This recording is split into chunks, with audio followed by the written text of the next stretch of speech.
Kahit maputikan kayo, mabasa yung sapatos nyo, at kayo ay maulanan, mabasa, magulo ang buhok nyo, ano mangyari, hindi na kayo aaten sa Panginoon. Sino? Hindi na aaten. Ulitin ko ang tanong. Sino dito ang kahit mabasa, matalsikan ng putik, naglalakad kayo, naambunan, nagulo ang buhok, bagong paligo kayo, aaten kayo ngayon, papunta kayo ngayon dito, nabasa kayo. Sino sa inyo ang aaten pa din sa Panginoon? Yung iba, hindi na aaten. Binaligtad ko lang yung tanong. Sino, ano man mangyari, nasa presence ng Panginoon? Hindi ko marinig. Amen. Sabihin sa inyong katabi, kapatid, umulan, umaraw. Umulan, umaraw. Ano man mangyari. Ano man ang mangyari. Bagong gising ka man o hindi. Bagong gising ka man. Mukha ka pa rin. Artistahin. Yan. Palakpakan natin ang Panginoon. Thank you, Jesus. Sino dito ang mga lalaki? Itaas ang kamay. Mga lalaki. Okay. Ibaba ang kamay. Sino dito ang mga babae naman? Taas ang kamay. Kukunti. Pakitas nga po kamay. Sige. So, kasi sa umaga nito, gusto ko sambahin natin ang Panginoon at awitan muli ang Panginoon bago ako magbigay ng salita ng Diyos. Gayang pinangako ko sa Panginoon. Glory to God. Thank you, Jesus. Hindi basa pala ito. Tignan. Lord, maraming po salamat. Ikaw ang Diyos na sa aming kalagitnaan, hindi nagbabago. You are the same yesterday, today, and forever. Ikaw ang Diyos na nagpagaling noon, ikaw rin ang Diyos na nagpapagaling ngayon sa mga may sakit at karamdaman. Sa aming mga kahinaan, pinalalakas mo kami. Sa aming mga abang kalagayan, itinataas mo kami, Panginoon. Sa aming pong kawalang karunungan, pinapagiging marunong mo kami para sa iyong kaluwalhatian. Thank you, Lord, for filling us with the spirit of wisdom and revelation sa ganito, upang maintindihan namin ang malalim na bagay na gusto mong sabihin sa amin. Sa umagang ito, minsan pa, aming pong buhay, dinededicate namin sa iyo. Ikaw lang aming paglilingkuran. At hindi kami maglilingkod sa anuman Diyos-Diyosan sa gitna ng salibutan. Ikaw ang number one sa amin. Ikaw ang lahat-lahat sa amin. Without you, Lord, we are nothing. Maraming po salamat. Pasalamatan nga po natin, Panginoon. Hallelujah. Thank you, Jesus. Glory to God. Hallelujah. Praise your mighty holy name. Come on, praise the Lord. Hallelujah. Thank you, Jesus. Bless God. Hallelujah. Gloria a Hallelujah. Praise your holy name, Lord. Thank you, Lord. Hallelujah. Praise your wonderful name. Hallelujah. Thank you, Jesus. Palakpakan nga po natin, Panginoon. Nakakaupo na po tayo sandali. Purihin ang Panginoon habang umuulan. Kantahan natin ang Panginoon. Pero this time, hindi ako mag-iisa dahil sasamahan niyo ako. Sasamahan niyo ako. Gusto niyo po bang sambahin ng Panginoon? Sa isang awit na ito. Ito po ang isa sa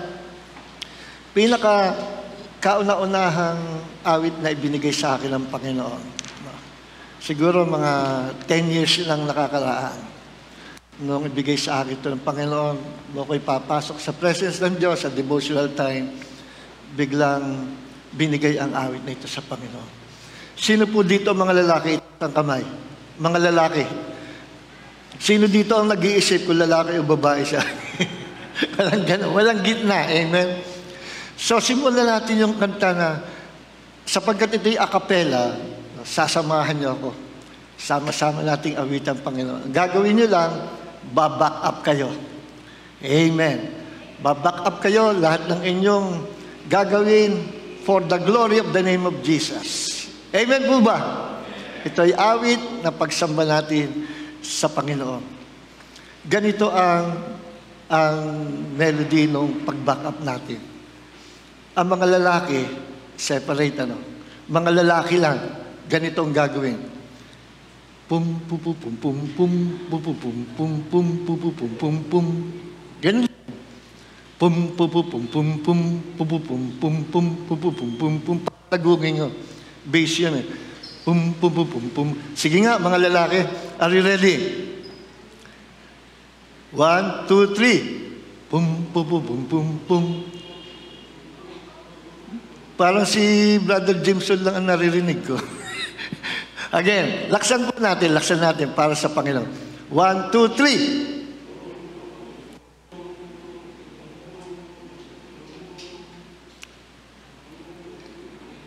Pum pum pum pum pum pum pum pum. Wala na ilalakas, pinakamalakas. Pum pum pum pum pum pum pum pum pum pum pum pum pum pum. Again. Yun. Mas malakas pa. Yun ang hinahanap ng Panginoon. Pero kung malalakasan pa natin, mas matutuwa pa ang Panginoon.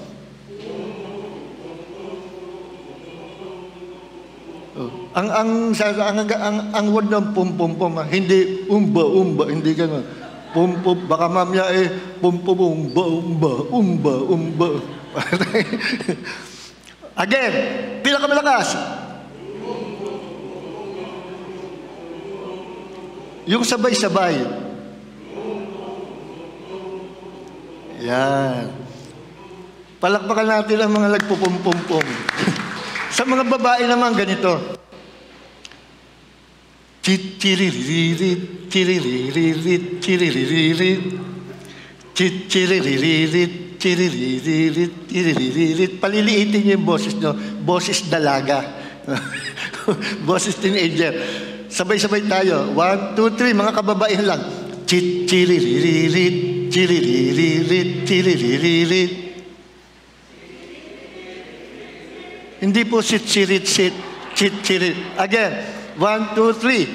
Chiriririt, chiriririt, chiriririt. Again. Parang Chinese language. Ching-ching sing, ching-ching. Hindi. Chiriririt, chiriririt. 1, 2, 3. Malakas.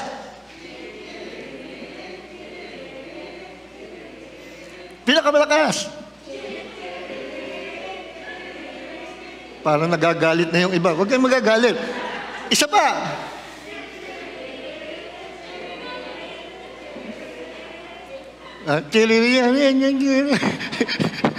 Again, 1, 2, 3, sabay-sabay. O yung mga lalaki, sabay-sabay. At the count of 3, sabay-sabay tayo. 1, 2, 3. Lalaki, babae. Yan, may music na. Again. Pinakamalakas. Yun, yan. Kung may lalakas pa, full volume.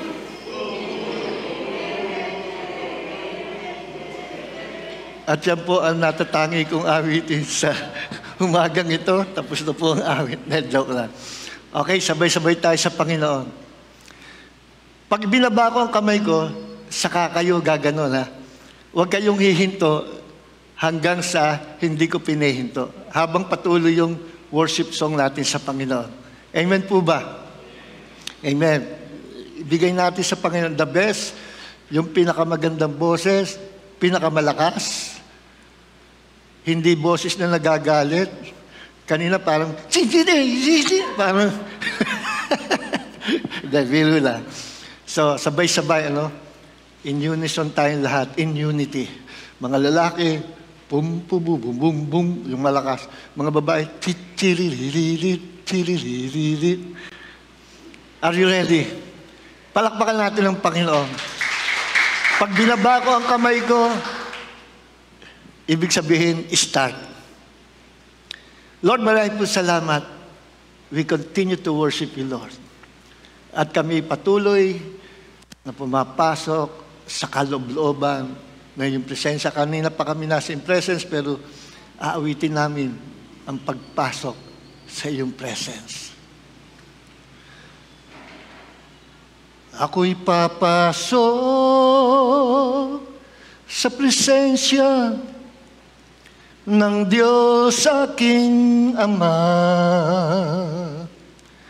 Nagagalak akong sasamba.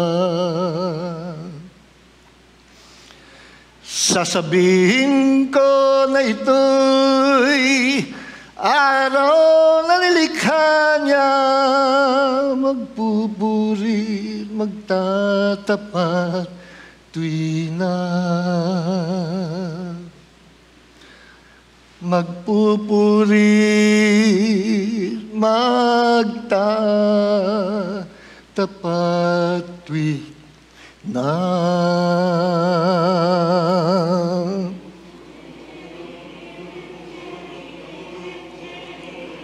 Louder.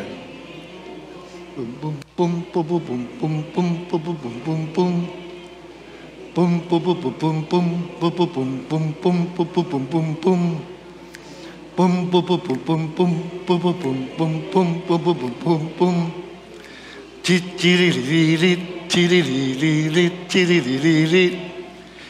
Bum bum bum bum bum bum bum bum bum bum bum bum. Ako'y pumasok sa presensya mo, Diyos aking Ama. Nagagalak akong sumasamba.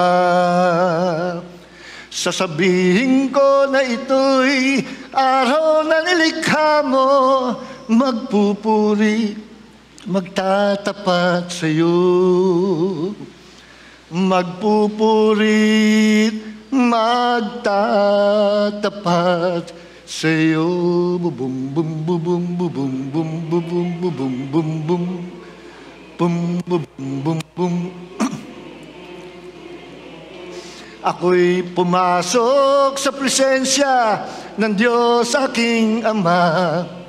Nagagalak akong kumakanta. Sasabihin ko na ito'y araw na nilikha mo, magpupuri, magtatapat sa iyo. Magpupuri, magtatapat sa iyo. Bum bum bum bum bum bum bum bum bum bum bum. Tuduru tuduru tuduru tuduru tuduru tuduru. Clap your hands. Tuduru tuduru tuduru.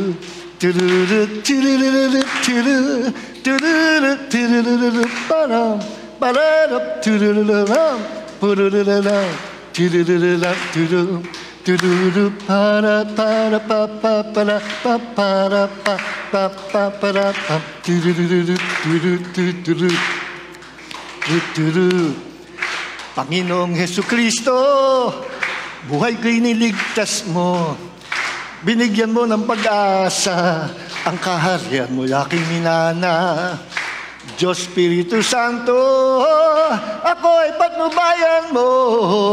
Kaloob mo'y kalakasan, binigyan mo ng iyong kapangyarihan. Tutururu, turururu, turururu. Tutururu, turururu, turururu. I will enter your gates with thanksgiving in my heart. I will enter your courts with praise. I will say, this is the day that the Lord has made. I will rejoice, for you have made me glad. I will rejoice, for you have made me glad. Boom, boom, boom, boom, boom, boom, boom, boom, boom, boom. Boom, boom, boom, boom, boom, boom, boom, boom, boom, boom, boom, boom, boom, boom. Pang la la la la la la la la la la la la la la la la la la. Clap your hands. La la la la la la la. La la la la la la, la la la la la la la la. Worship Him. Kiriyan de Celia, lo frosa que te ham, le frida se ne kyo le kirimanya. La telecas, se lila la proche, le viene sole pisa. La rienda sole prisa kita hiba. Ko'y pumasok sa presensya ng Diyos aking Ama. Nagagalak akong sumasamba. Sasabihin ko na ito'y araw na nilikha niya. Magpupurit, magtatapat wina. Magpupurit, magtatapat wina. Tururu,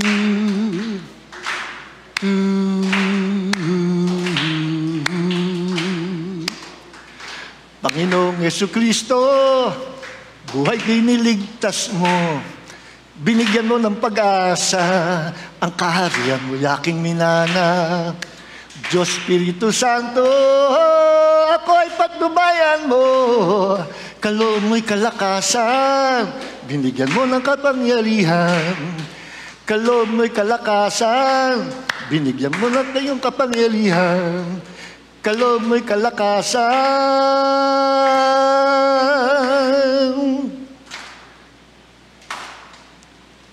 Pum pum pum pum pum pum pum pum pum pum pum pum pum. Pum pum pum pum pum pum pum pum pum pum pum pum.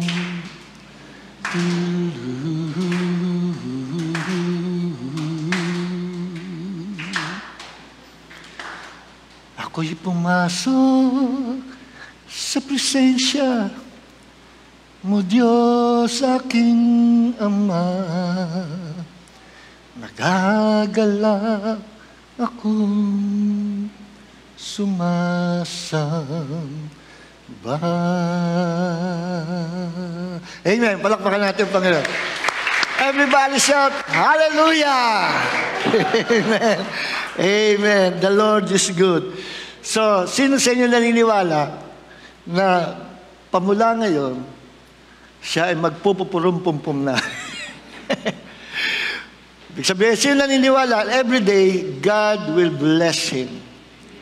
Amen. Kaya alam nyo po ba ang Panginoon, walang desire ang Panginoon sa bawat sa atin, kundi yung ikabubuti natin.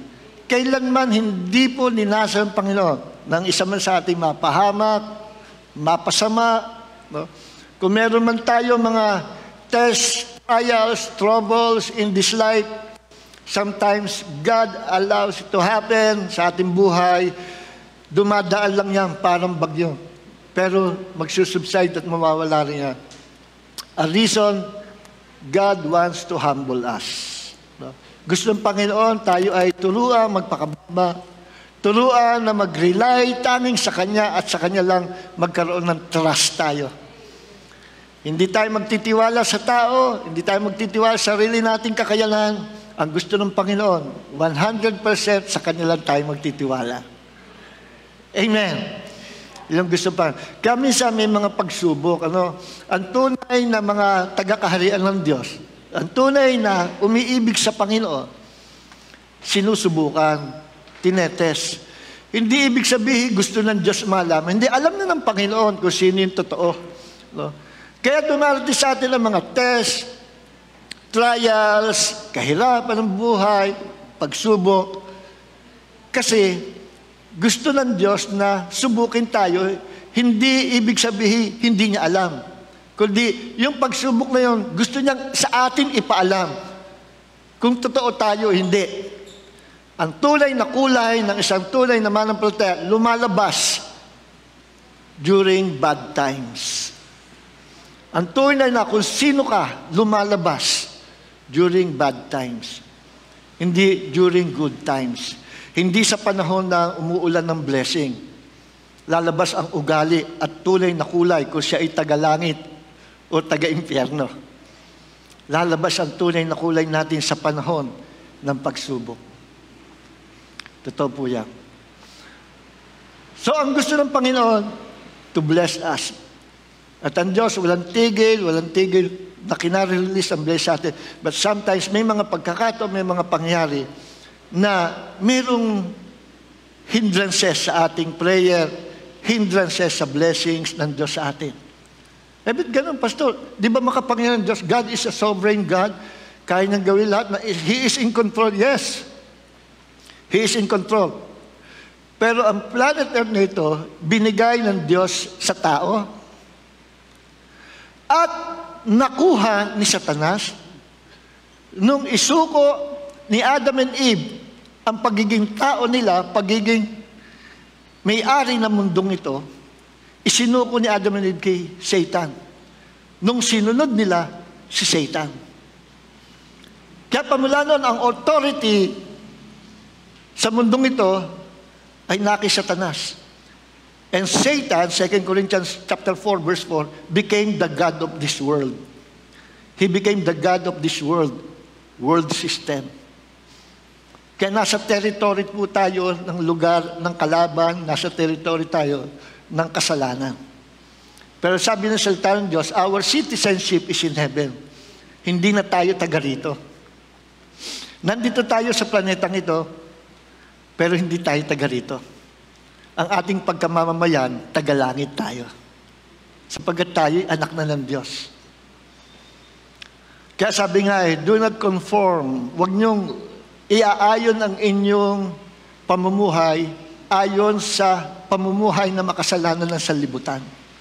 Kundi mangag-iba tayo ng pag-iisip, mangagbago tayo ng buhay, at i-inline natin ang ating pag-iisip at ang ating buhay sa sinasabi, tinuturo ng salita ng Diyos. Kung anong gusto ng Diyos ipamuhay natin, doon tayo. Sapagkat hindi tayo anak ng dyablo. We are no longer children of wrath. Ayon sa Ephesians chapter 2. We are now children of God. Amen po ba? At ang pangarap sa atin ng Diyos, gusto nyo makita, una-una, not the power, not our ability, not our giftings, not our anointing, not our service. No? Ang gusto ng Panginoon, una-una makita sa atin, yung kanyang character. Christ-like character. At ang Christ-like character, yan yung sinasabi sa Ephesians chapter 5, verse 22 and 23, na fruit of the Spirit. Yung maging kahawig tayo ng Panginoon. At ang fruit na yan, dinidevelop yan, araw-araw. Dapat lumalaki. Lumalaki ang fruit na yan sa loob natin. And that fruit is the Christ-like character. That Christ-like character is the love of God. Kaya napansin nyo sa Ephesians chapter 5, verse 22 hanggang 23, for the fruit of the Spirit, singular lang, fruit of the Spirit is love. Hindi po fruits. The fruits of the Spirit are, hindi eh. Fruit of the Spirit, singular. Fruit of the Spirit is love. Bet ang daming kasunod. Joy, peace, long-suffering, meekness, gentleness, goodness, temperance, faithfulness. Ang daming kasunod, siyam. Hindi po madami yun. Isa lang ang fruit, love. And the rest, joy, peace, long-suffering, meekness, gentleness, goodness, temperance, faithfulness, napapaloob yun, nasa loob ng love. So if you have the love of God, you have Christ-like character. If you have Christ-like character, you have the love of God. If you have the love of God, the fruit of the Spirit, you will have joy, you will have peace, you will have patience, you have long-suffering, meekness, gentleness, goodness, etc. Amen. So yun ang fruit. Kaya meron kang God kind of love, lalakad ka sa kabanalan ng Panginoon, lalakad ka, kahawig ka ng Panginoong Jesus. And every day, yung pangarap sa atin ng Diyos, lumago, at ginagamit din ng Panginoon, una-una sa kalaguan natin, ang fivefold ministry gifts. At nakakalungkot, may mga churches pa rin hanggang ngayon, they don't believe in the ministry of the apostle and the prophet.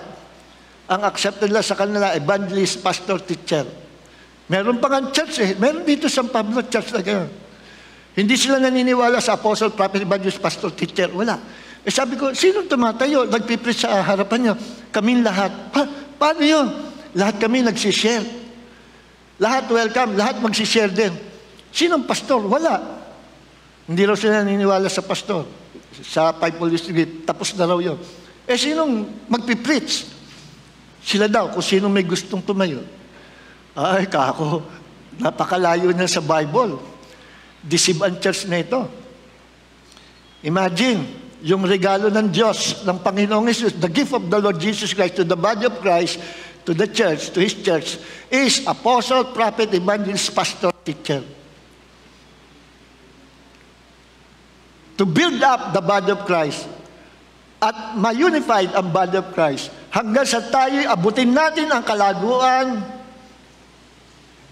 until we reach the fullness of the stature of Christ. Hanggang sa abutin daw natin ang kalaguan, perfection, maturity, na kagaya ng maturity of the Lord Jesus Christ. Nakikinig po ba tayo? Nandoon yan sa Ephesians chapter 4. Eh, pag inalis mo lahat yan eh. Kaya nga, maraming problem sa church, sa body of Christ. Iba-ibang doctrines. Kasi nga, nito malakarang panahon, napatago yung ministry ng apostles and prophet. Eh, yan ang pangunahin na gagamitin ng Panginoon to balance the doctrine in the body of Christ. Apostles and prophet. Alam niyo yung title nitong message natin? The Sin of Unforgiveness. Parang ang layo yata. Ano? The Sin of Unforgiveness. Intro lang ito, intro. So pumasok muna ako sa tinatawag na spiritual growth. Pumasok tayo sa tinatawag na God wants to bless us. God wants us to grow up spiritually at mag-mature. Kagaya ng maturity ng Panginoong Jesus. Pero, ito na yung but. Pero, hindi lahat tayo lumalago ng malagong-malago. Why? Pero, hindi lahat tayo binibless ng Diyos. O, lahat tayo gusto ng Diyos i-bless, pero hindi natin maranasan yung fullness ng blessing ng Panginoon sa araw-araw. Why? Kasi may bumablock, may humaharang. May humaharang. At madalas, yung mga prayers natin, ang tagal na, hindi na na-answer. Walang answer. Ba't ganun? Naghihintay tayo. Madalas, parang walang tugon ng Panginoon. Hindi dahil sa walang tugon, kundi sometimes merong hindrances sa itaas. Tandaan niyo sa Daniel chapter 10, no, si Daniel ay nanalangin. Ang maganda lang kay Daniel, hanggat hindi dumarating yung answer niya, yung tinatanong niya sa Panginoon, hindi niya tinantanan ang pananalangin. Continuous. Nag-fasting siya. Tuloy-tuloy yung prayer na until abutin ng 21 days. 21 day, dumating yung angel ng Panginoon, si Angel Gabriel, dala-dala ang balita kay Daniel. Daniel, gusto ko malaman mo, ng first day pa lang na ikay nanalangin, tinugong ka na ng iyong Diyos. Eh, ba't kayo wala? Nahadlangan ako sa taas. Nakipaglaban ako, pero it's good na dumating yung isa sa mga chief angels of the Lord, and I believe si Archangel Michael yun, siya ang head ng warring angels. Si Gabriel ang head ng angel na messengers. No? Meron pang isa, si Lucifer, si Satan, dati ay siya ang head ng music and worship ministry sa heaven. Pero umalis siya, nagkaroon siya ng selfish ambition na magtayo ng sarili niyang kingdom. Hakot niya 1/3 ng mga angelic hosts. So may natira pa sa langit, mas marami pa rin, 2/3 ng mga angels ng Panginoon. Under yan sa pamamahala ni Angel Gabriel at saka Michael.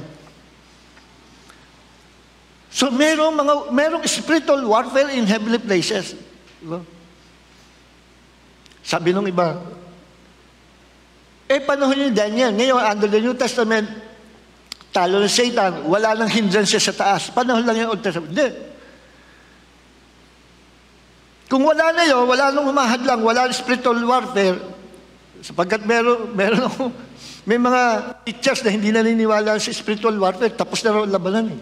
In fact, yung isa sa mga theologian na kaibigan ko, Amerikano, hindi siya naniniwala sa spiritual warfare. Nung tanongin ko siya, do you believe in spiritual warfare? Oh, tapos na yan, sabi niya. It's done. Because of the cross of Jesus. Sabi ko, so tapos na ang labanan. Wala na raw, sugpo na ng mga kapangyarihan kadiliman, mga demonyo, Satan. Sabi ko, how about what Jesus said in Mark chapter 16? In my name, you will cast out demons. In my name, at nung namatay si Jesus, nabuhay sa maguli, nagpatuloy na nagpapalayas ng mga demonyo. Ginagamit ng mga alagad niya, yung tinuro ng Jesus na, use my name, use the authority of my name. In my name, you will cast out demons. Nasa heaven na si Jesus, mission accomplished, naiwas sa ibaba, sa mundo, mga alagad, nagpapatuloy, gawa ni Jesus, tuloy din, nangangal sila ng salita ng Diyos at nagpapalayas ng mga inaalihan ng demonyo, nagpapalayas ng mga demonyo sa katawan ng tao. Nagpapagaling ng mga may sakit. Yung ginagawa ni Jesus, tinuloy nila. So, paano yun? Meron pa rin mga demonyo. Yes, meron pa rin mga demonyo. Therefore, hindi totoo na tapos na ang spiritual warfare. So, kung totoo yung Daniel chapter 10 na may humahad lang sa taasa, prayer sa mga anak ng Diyos, at kung totoo yan hanggang ngayon, therefore, merong spiritual warfare na dapat maging matatag tayo. Totoo talaga.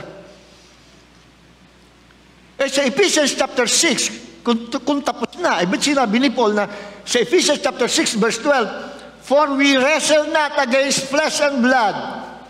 No? Hindi tayo nakikipaglaban, hindi tayo nakikipag-wrestling. Laban, we wrestle not against flesh and blood, we wrestle not against flesh and blood, but against demonic spirits. Ano yun? Against principalities, against powers, against rulers of the darkness of this world, against wicked spirit in heavenly places. 4 types of demons, or 4 kinds of demons. Principalities, powers, rulers of darkness of this world, and wicked spirit in high places. Yung iba-ibang klaseng demonyo na yan, iba-ibang assignment meron sila. No? Iba-iba. At saka natin tatalakay nyo. Bigyan natin emphasis lang yung wicked spirit in heavenly places. So merong nakaabang sa taas. Wicked spirit, may naka-assign sa taas. May air force, demonic air force. Kung meron silang army sa lupa, meron naman silang air force. Pero, praise God, kung may air force si Satan, meron ding spiritual air force ang Panginoon, mga angels of the Lord, na siyang katulong natin sa pakikipagbaka. Amen. So sabi ni Pablo kay Timothy, tayo ay sundalo ng Panginoon. We are soldiers of Christ. Whether you know it or not, whether you like it or not, kayo ay nasa army, nasa military, spiritual military force ng Kingdom of God. You are soldiers of Christ. Nakikinig po ba tayo? Merong air force, yung mga angels. See? Alam niyo ba alam niyo na-trace yung meaning ng Christian, word na Christian? Yung unang-unang meaning ng salitang Christian, Christianos, from the Greek word Christianos. Sa Latin ay Christianus, N-U-S, nous. Sa Greek ay nos, Christianos. From 2 words, Christo at Ianos. Christo means Christ, the Messiah, the Anointed One. At Ianos means servant or soldier. Servant or soldier.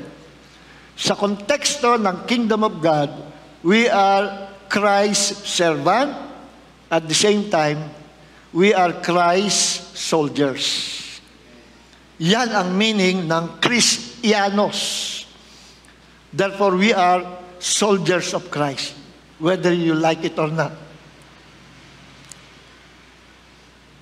At ang mga sundalo ng Panginoon, gaya ng sundalo dito sa lupa, may sinusunod yung komandang nakakatas sa kanila, komandang captain, o ng lieutenant. Lieutenant may sinusunod, command ng captain. Captain may sinusunod, command ng major. Major may sinusunod, command ng general. May ranking. Ganyan din sa spiritual. At sa atin, ang ating pinakamataas na general ay ang Panginoong Jesus. Sa Kanya tayo sumusunod. Therefore, may labanan. At ito hindi alam ng maraming Kristiyano na, pero may sabit pa. Ano yung sabit na yun? May iba-ibang klaseng kasalanan, pero ang the most dangerous sin in the lives of the believers is ano? Ito na. The sin of unforgiveness. The most dangerous sins. Alam niyo kung bakit? Idolatry. May kapatawaran pag nag-repent. Adultery, fornication, may kapatawaran pag nag-repent. Nagmura ka, may kapatawaran pag nag-repent. Nanloko ka, nagnakaw ka, may kapatawaran pag pinagsisihan mo. Pero ang sin of unforgiveness, ang kasalanang hindi nagpapatawad,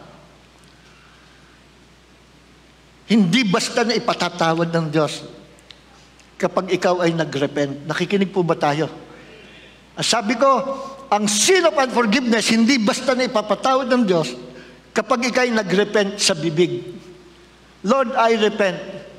Alam niyo kung bakit? Kahit sabihin mo, lumuhod ka, magpatihaya ka, mag-fasting ka, mag-prayer ka ng 1,000 oras, at humihingi ka ng tawad, Lord, patawarin mo ako sa lahat ng aking mga kasalanan. Pero merong tao na masuka-suka ka na hindi mo gustong patawarin kailanman sa buong buhay mo. Ingat tayo. At kung yung tao yon na nakakasakit ng damdamin mo, gumawa ng pinakamasamang klaseng magagawa sa iyo at may atraso sa iyo, at ikay forever nang gigigil, may bitterness ka, ayaw mo siya makita, may hatred ka, galit na galit ka, at sa loob ng puso mo sinasabi mo, kailanman mabuo, magunaw ang mundo, hindi ko patatawarin ang taong ito. Yan yung tinatawag na sin of unforgiveness. Na kahit ikaw ay born again, kahit ikaw ay laging present sa attendance sa church, kahit ikaw ay pastor, walang tinatangihan, kahit ikaw ay apostle, ikaw ay prophet, yan ang calling mo. But you have that sin of unforgiveness at hindi mo nirelease, kundi kinimkim mo. You will end up your life in hell. Sapagkat yan ang isa sa mga kasalanan na hindi ipatatawad ng Diyos. Nakikinig po ba tayo? Now, to balance this teaching, babali tayo. Hindi patatawad ng Diyos unless napatawarin mo muna yung taong hindi mo mapatawad. Nakikinig po ba tayo? So, pag napatawad mo ang totoong pagpapatawad, yung taong nagkasala sa iyo, yung taong kinamumuhian mo, napatawad mong totoo, therefore, lahat ng iyong kasalanan, absuelto ka, pinatawad ka ng Diyos. Hindi po madaling magpatawad kung sa sarili lang natin. We need the abundant grace of God para labanan natin yung sarili nating damdamin. At ang forgiveness ay inirelease by faith. Ibig sabihin by faith, Lord, parang hindi ko kayang patawarin. Pero by faith, dahil sa I love you, Lord, makikita ko sa iyo, I am willing to give up this sin. Pinatatawad ko na po siya, pero masama pa rin loob mo. Pinatatawad po siya. Nirelease ko ang pagpapatawad sa kanya sa ginawa sa akin. I forgive him, Lord. I forgive her, Lord. By faith. At nakita ng Panginoon, nagpapakababa ka, nirelease yung forgiveness, susuportahan ka ng Diyos ng biyaya. At ang paraan dyan ganito, pag hindi mo talaga kaya patawarin, sabihin mo, Panginoon, pinatatawad ko po siya. Pero parang ayaw ng puso ko. Pero Lord, di bali, basta pinatatawad ko na po siya, alang-alang siya sapagkat pinatawad mo ko at nagpakababa ka sa harapan ng Diyos. To overcome that emotion na nanggigigil sa iyo at bitterness para ma-deliver ka, every day, pag nanalangin ka, alalahanin mo yung tao na kinamumuhay na hindi mo mapatawad nung una. Pero sinabi mo, pamulangin, pinatatawad ko na po siya. Pero nandun pa rin yung hurt. Lord, I forgive him. Lord, yung ginawa niya talagang below the belt, saksakan ng sukdulang masama. Pero Lord, pinatatawad ko na po siya. Lord, I love him, I love them, I love her, I love him. Sabi mo, I love him. Lord, i-bless mong kanyang buhay. I-bless mo siya, Panginoon. Gaya ng binibless mo sa akin at higit pa sa blessing ko, i-bless mo sa kanya. Pinatatawad ko na po siya. I love him. Ingatan mo po siya. I-bless mo siya at ang kanyang buong sambayan. Magkaroon ka ng prayer, positive words para sa kanya, not against him, kundi positive words to bless his life o to bless their lives. Kung sino man, lalaki, babae. I-bless mo siya. I-release mo ang forgiveness. I-release mo ang love para sa kanya. And one of these days, sinasabi sa sarili mong, ayoko siya makita. Pag nakita ko siya, baka banatan ko siya. One of these days, magugulat ka. Pagtatagpuin kayo ng Diyos, siya ang gagawang paraan. Pag kayo nagpangita, hindi hatred ang manalagaan sa puso mo. Magugulat ka na lang. I tell you, miracle ito. Magugulat ka na lang kung bakit puno ng pag-ibig, compassion, love, care, understanding, at forgiveness ang mangingibago sa damdamin mo at tingalin mo, akapin ang taong yon na dating kinamumian mo. Miracle yun. Totoo yun. Ganun ang paraan, mga kapatid. Pag hindi kayang magpatawad, i-release mo sa prayer, Lord, I love him. Lord, I forgive him. Lord, pagpalain mo siya, higit pa sa pagpapalang, gusto mo ipagpala sa akin. Ingatan mo po siya. Bakit ito, pag nagpangita kayo, kung hindi mo mamaakap, ngaling-ngaling mo akapin, at matutuwa ka sa buhay niya. Lahat ng hatred, bitterness, resentment, anger, tanggal. Dahil dineliver ka ng Panginoon from the powers of hell. Dineliver ka ng Panginoon from that demonic spirit of unforgiveness. Seryoso po yung kasalanan, unforgiveness eh. So babasa uli ako bilang suporta sa ating pinag-aaralan about sin of unforgiveness. No? Sabi sa Mark 11:24 and 25, kaya kung kayo mananalangin, isipin nyo or sa palataya nyo, tinanggap nyo na at inyong tatanggapin. At kung sino may nagkasala sa inyo, patawarin nyo. Kung hindi nyo kaya patawarin, hindi nyo mapatawad ang nagkasala sa inyo, hindi rin kayo patatawarin ng Ama nasa langit. Yun yung punto doon. Mark 11:25.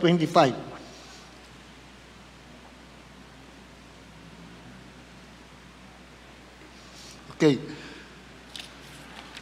Nandun po yun sa Mark 11:25. Patawarin nyo yung mga nagkasala sa inyo.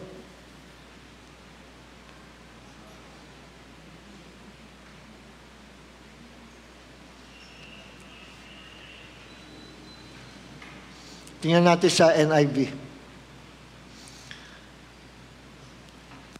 Verse 24, therefore I tell you, whatever you ask for in prayer, believe that you have received it, and it will be yours. And when you stand praying, if you hold anything against anyone, forgive them, so that your Father in heaven may forgive your sins. Merong verse 26, pero sa NIV, sa mga modern translation, inalis yung verse 26.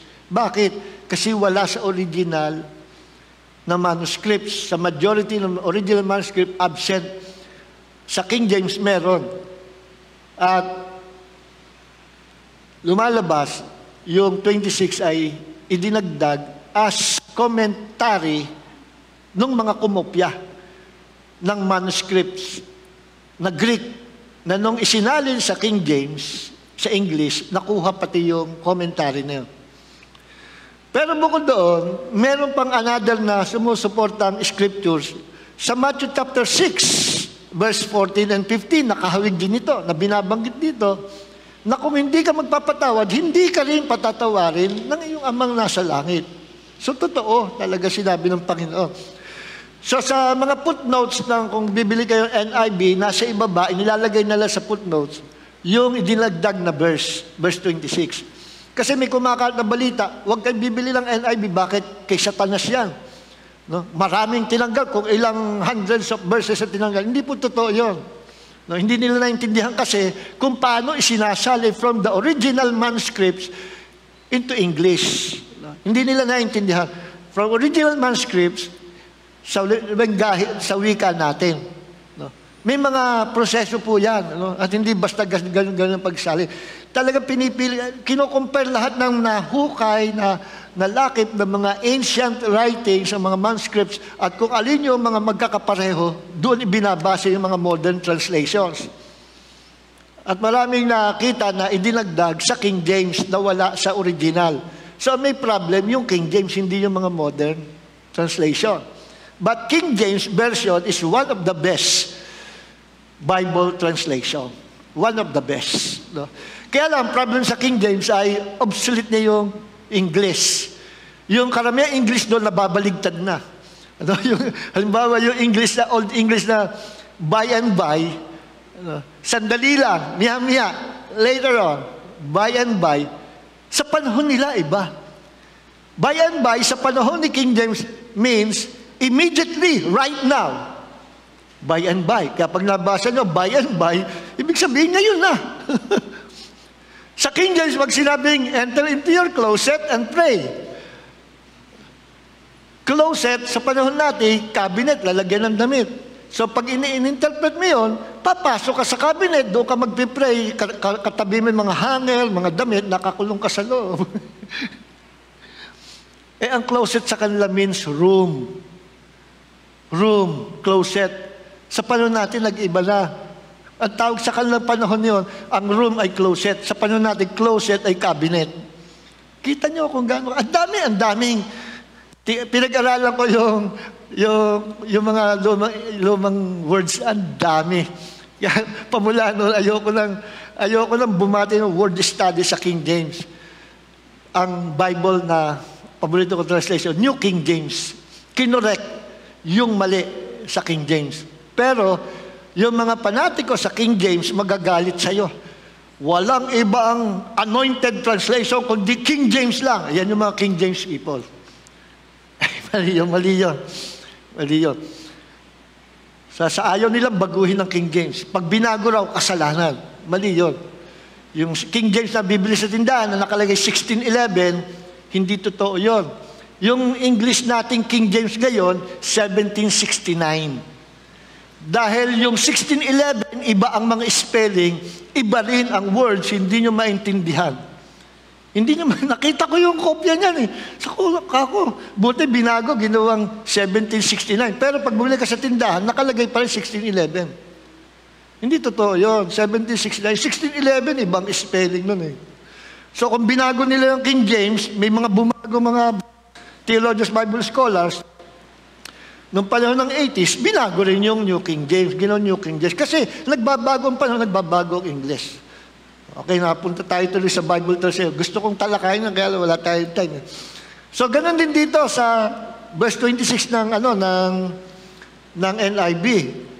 Kaya nasa footnote ganito, some manuscripts include here words similar to Matthew chapter 6, verse 15. Yun. Sa ibang manuscript, idinagdag sa verse 26, yung kaparehas na talata sa Matthew chapter 6, verse 15. Tingnan natin yung Matthew chapter 6. Ano sinabi doon? Verse 15. Wala na palang time. Matthew chapter 6, verse 15. Paspasan po natin. Okay. Verse 14 muna. For if you forgive other people when they sin against you, your heavenly Father will also forgive you. Verse 15. Ito yung sa NIV na wala sa verse 26. Verse 15, sabi ni Jesus, but if you do not forgive others their sins, your Father will not forgive your sins. Pag hindi raw napatawad mo yung nagkasala sa iyo, hindi ka rin patatawarin Diyos sa mga kasalanan mo. At pag hindi ka napatawad ng Diyos, saan punta mo pag namatay ka? Pag hindi ka pa napapatawad sa mga kasalanan mo, kahit Kristiyano ka na, meaning, nandun ka pa rin sa kasalanan. Nandun ka pa rin sa judgment ng Panginoon dahil hindi ka pa napapatawad. At kung nasa ilalim ka pa rin ng judgment, pag ikay namatay, straight to hell ka. Yes. Kasi ang kabayaran ng kasalanan ay kamatayan. At pagdating ng judgment day, you will face God sa judgment day, and then you will be thrown into the lake of fire. Kasama si Satan and his demon, and all unbelievers, sinners, will be thrown into the lake of fire. Permanente na yon, forever and ever and ever and ever and ever and ever. Not a million years, not a billion years, not a trillion years, kundi forever and ever, habang ang Diyos ay Diyos. Sinusunog, pinahihirapan ang mga kaluluwa, ang mga tao, nasa ilalim ng kaparusahan. At seryoso po yan. Yan yung gustong itago ni Satan sa church. Inivil na yan sa ating Holy Spirit, pero ngayon, gumagawa ng taktika si Satan, gumawa siya ng doctrine at nakapasok, naka-infiltrate sa body of Christ, yung tinatawag na hyper grace na walang hell, walang impyerno, walang judgment ang Diyos sa mga na kay Kristo na hindi ka na pupunta sa hell kahit mag-backslide ka, kahit mabuhay ka sa kasalanan, kasi ikaw ay napatawad na. Alam ng Diyos ang kahinaan mo. Alam ng Diyos kung hindi mo kayang patawarin ang nagkasala sa iyo, patatawarin ka pa rin. You will still go to heaven sa eternity kasama ng Diyos. God will no longer judge you. Forgiven ka na. At walang hell. Ang hell for Satan and his demons lang. Walang hell. Ayan, ganyan ang Jehovah's Witnesses. Ang mga cult, ganyan. Binubura nila yung hell. Sabi nga ni Brother Teddy, kung merong doctrine na ganyan, may heaven, pero walang hell. Extreme grace yun. Pastor, mas matindi kung merong doctrine na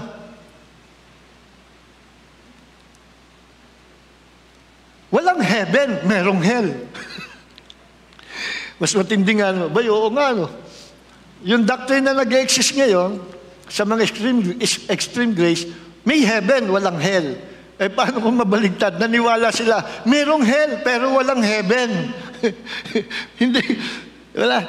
Merong hell, pero walang heaven. Saan tayo pupunta? Wala palang heaven na pupuntahan. Malupit din yun. So nakakatawa yung mga doctrine na umiiral ngayon. Kailangan balance lagi. Okay, so maliwanag nung po, establishado. No? Pag hindi nagpatawad, hindi patatawaran ng Diyos. So yan, pinag-iingat tayo ng Panginoon dyan. Isa sa mga kasalanan na ikamamatay na mananampalataya. Maraming testimonies, hindi ko na uulitin.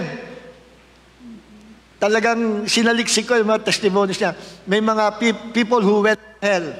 Nakita nila yung iba-iba klaseng tao, iba-iba klaseng kasalanan. At marami doon nasa hell.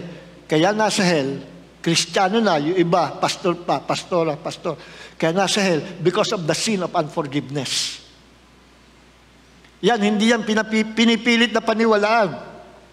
Kung may makarinig nito sa YouTube, sa Facebook, okay lang, huwag mong paniwalaan. Pero paano kung totoo? Kasi kung tawagin extra-biblical evidence. Testimony yan eh. Okay, so hindi pinipilit paniwalaan yan. Extra lang yan. So ngayon, paano mo malalaman kung ikaw ay nagpatawad na? Paano? Paano malaman kung napatawad mo na yung taong kinaiinis ka, kinagagalita, kinamumuya mo. Paano mo malalaman? Alam niyo kung paano malalaman? Ito ang isa. Palatandaan na hindi mo pa napapatawad.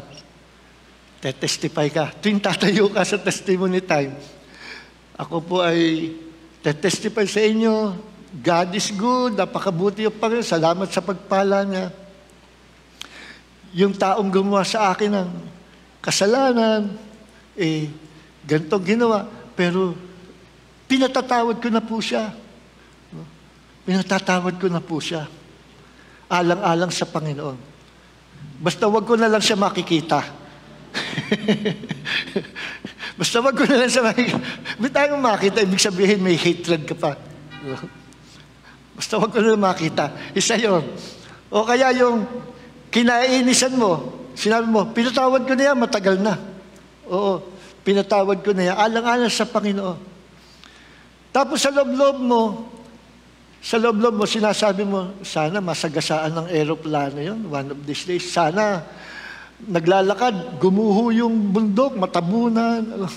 Yung sa loob-loob mo, isip mo, magiging masaya ako pagka nasagasaan niya ng train sa SM. Pagka gano'n, nangangarap kang gano'n, pinagbubulay-bulan, ibig sabihin, meron kang hatred, hindi mo pa siya napapatawad, kahit sinabi mo sa iyong bibig. Ganun yun. Tapos meron pang isa na palatandaan. Kaya nga dapat i-release mo forgiveness, then let go and let God. Let go mo yung kasalanan and let God. Bahala ang Panginoon. At ang isa, yung sinasabi sa Romans chapter 12, verse 17 hanggang 21. Kunin natin yung Romans chapter 12. Romans chapter 12. Verse 19. Do not take revenge, my dear friends, but leave room for God's wrath. For it is written, it is mine to avenge. I will repay, says the Lord. Huwag kang maghihigante. So kung meron ka plano na paghigantihan, although pinatawad mo na, pero nagpaplano ka kung paano mo gagantihan at ipasasama yung taong yon. 10 years ago, pinahiya niya ako sa karamihan. Gagawa ko yung para siya naman ang mapahiya. Kasi, what they sow, they shall reap. Nag-quote ka pa. One of these days, mapapahiya rin sila. At gagawa ko ng paraan para mapahiya siya. Kung nag-iisip ka ng paraan para mapahiya siya, nag-iisip ka ng paraan para gantihan siya, that is revenge. Ibig sabihin, palatandaan, hindi mo pa siya napapatawad. Pag meron ka ganun damdamin, talagang nahihirapan ka. Yung gaya na sinabi ko sa inyo, i-release mo sa prayer sa Panginoon, Lord, help me. Pinatawad ko na po siya, pero nasasaktan pa rin damdamin ko. Lord, I love him. I love him. I love them. I love them. I love him. I love her. I love him. I love him. I love him.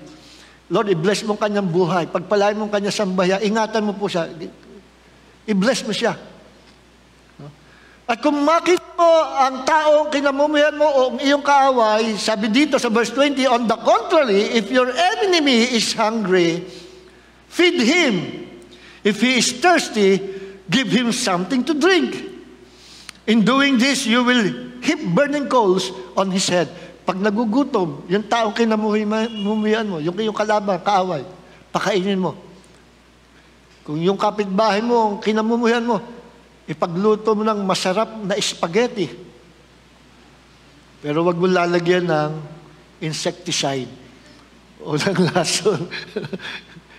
Kumatok ka, ay, para sa ito. Ano yan? Spaghetti. Special. Pakainin mo siya. Galit ka sa kanya. Kukontrahin mo yung galit. You will move in the opposite spirit. Talagang nagigigil ka. Pag nakikita mo dumadaan yung kapitbahay, lalabanan mo yun. Lord, para po sa iyo ito. I love them, Lord. Kahit sinira nila, kahit winasak lang buhay ko, para sa ito, I will move in the opposite spirit. I will walk in your love. in God kind of love. Pag nagluto ka ng pansit, katukin mo.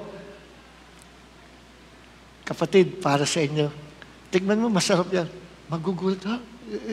Ito yung siniraan ko na. Sige, okay yan.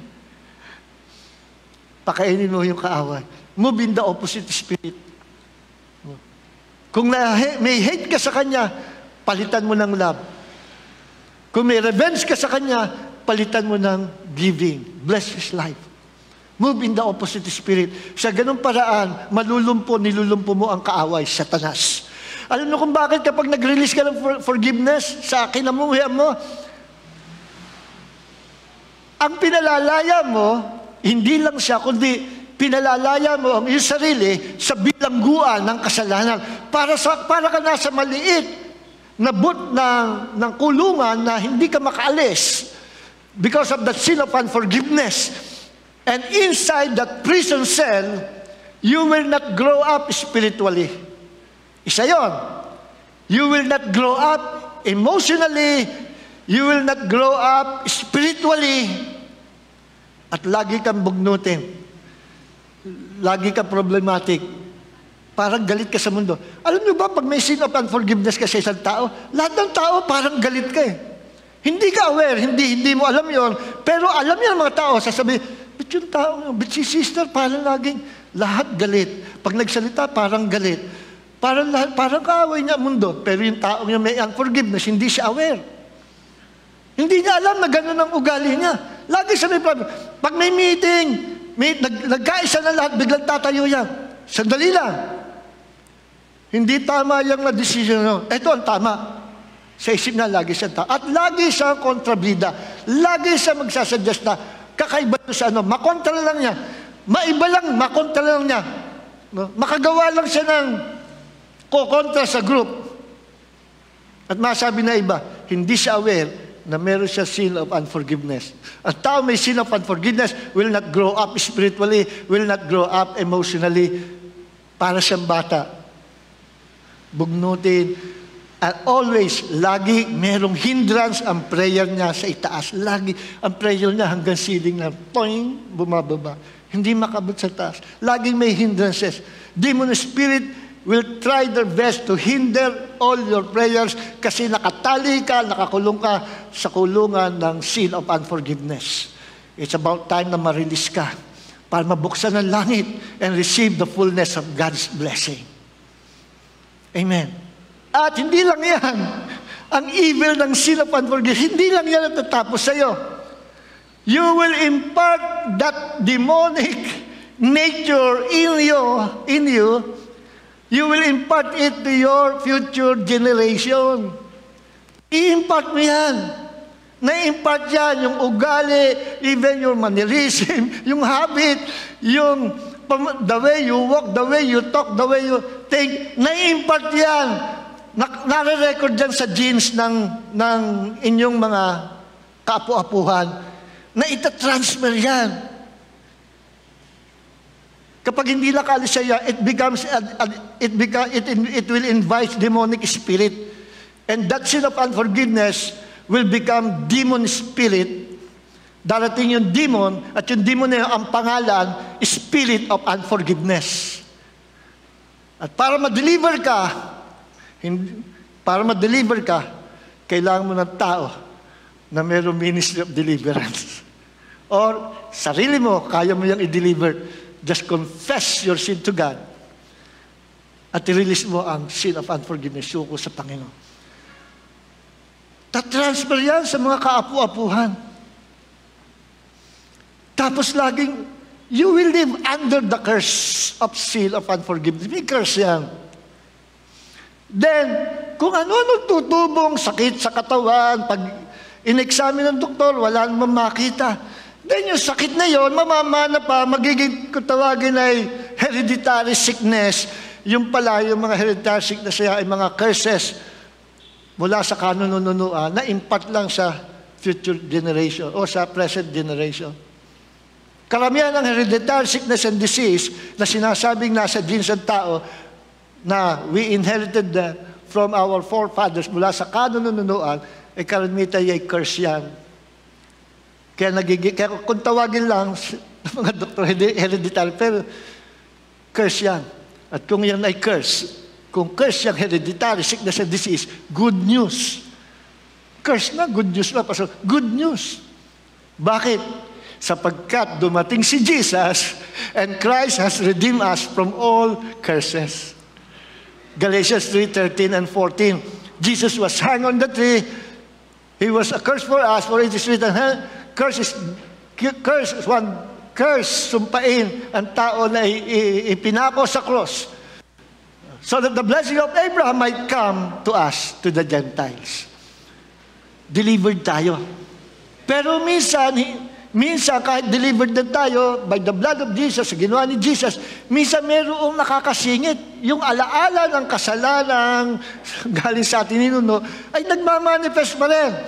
Kung nagmamanifest pa rin sa atin, mga sakit karamdaman natin sa atin ninuno, at yung pala na discover natin, hindi basta hereditary sickness and disease, kundi yan ay curse na nakarecord sa genes ng tao, nasa DNA natin.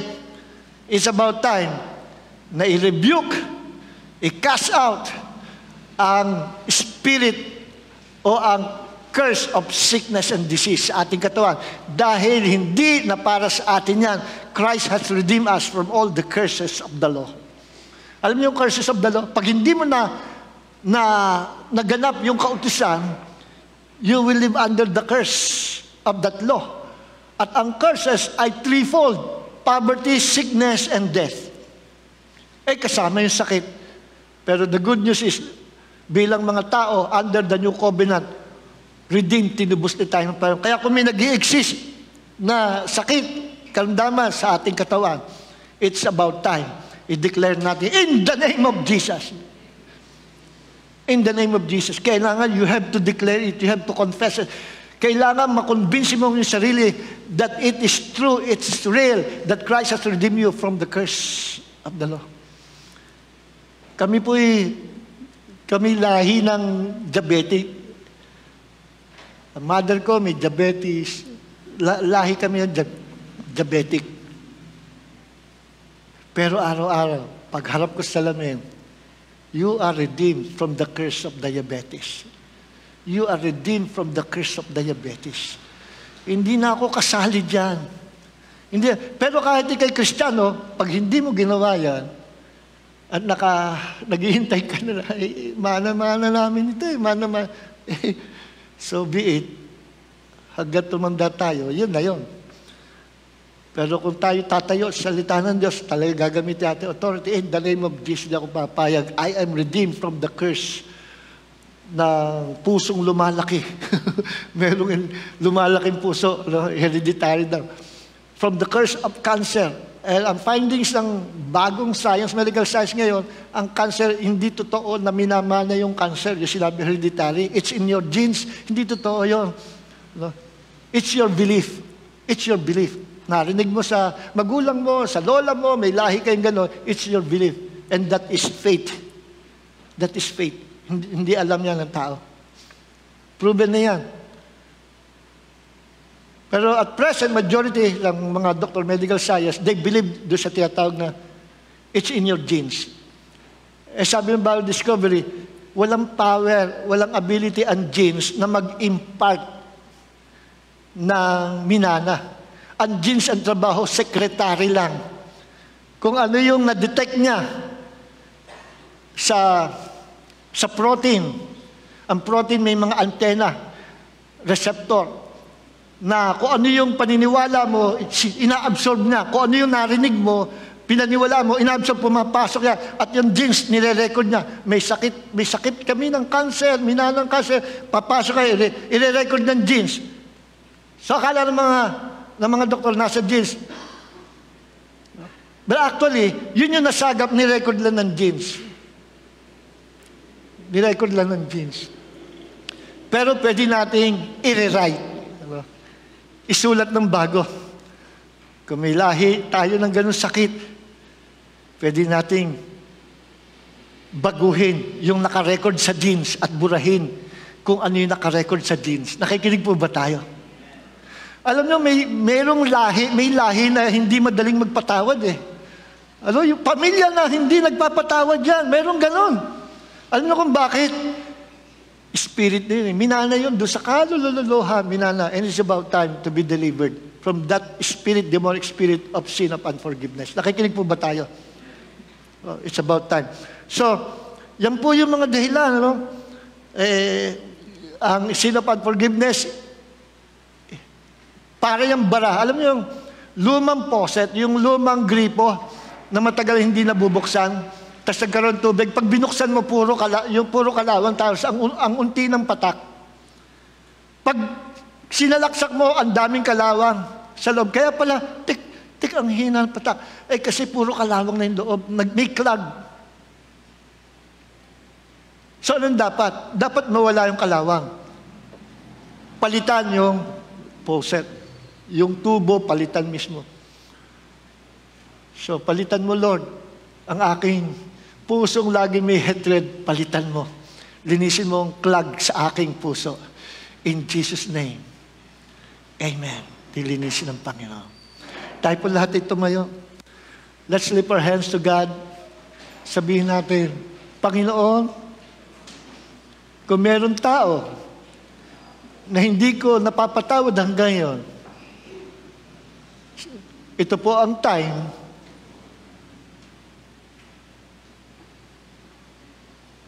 na dinidesisyonan ko, sabihin natin, dinidesisyonan ko na patawarin siya. I forgive him, I forgive her, I forgive them, kung sino man yun. In the name of Jesus, I release my forgiveness. In the name of Jesus, I love him, I love them, I love her, kung sino man yun, lalaki, babae, I love her. Bless her life, bless his life. In the name of Jesus, I forgive them. In Jesus' name. Thank you, Lord. Ngayon, malaya na ako. Ngayon, ready na ako to receive all the blessings of your kingdom. In Jesus' name, lahat may magsabi ng Amen. Palakpakan natin, Panginoon. Hallelujah! Thank you, Jesus. So, praise God. Ito po ay nasa Facebook. Pakishare po sa mga tao. The world needs this blessing, this word of God. Kailangan nila ito. Marami nasa captivity ng sin of unforgiveness. Pakishare po sa lahat. Every Wednesday and Friday, meron tayong Bible study, 7 o'clock. Pakishare po ng video natin. At let's invade the land. Let's invade the world sa pamagitan ng pagsishare ng mga word of God sa kanila. Kung hindi kayo nakakapangaral, ang dami natin messages. Share the videos. Purihin ng Panginoon. God bless you. Yung mga leaders po, announcement, yung mga leaders, doon sa GC natin, sa group chat natin, nandun yung aking announcement. Mga leaders ng JCLG, meron po tayong fellowship meeting tomorrow, 10 o'clock. 10 o'clock, tomorrow. 10 hanggang 12 lang po yun. Madali na tayo. Para yung may lakad, holiday kasi bukas, yung may lakad, after lunch, makakalakad. So, lahat ng leaders, yung kayo ay nandoon sa GC ng JCLG leaders, kasali po kayo. See you tomorrow, 10 o'clock. God bless you all. Hallelujah. Palakpakan natin, Panginoon. God bless you. This is my desire to honor you, Lord, with all my heart. I worship you. All I have within me to give you praise. All that I adore.